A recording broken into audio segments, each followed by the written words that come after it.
এমন অনেক কথা শুনছি।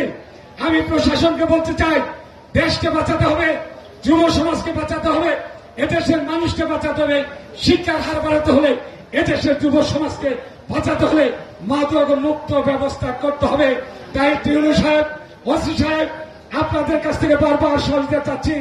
এখন সহযোগিতা চাই আমাদের সর্বস্তর অভিভাবকদের। আপনারা দেশটাকে মাদক মুক্ত করতে চান, আপনাদের ছেলেমেয়েকে মাদকের হাত থেকে বাঁচাতে চান, তাহলে যেখানে যাকে এই মাদকের মধ্যে পাবেন আপনারা থানার ওসি সাহেবকে জানিয়ে দিবেন। এ ব্যাপারে আমার এসপির সাথে কথা হয়েছে, এ ব্যাপারে আমার ডিসি সাহেবের সাথে কথা হয়েছে। তারা জিরো টলারেন্স মাদকের ব্যাপারে তারা বলেছেন আপনারা আমাদেরকে জানিয়ে দিন।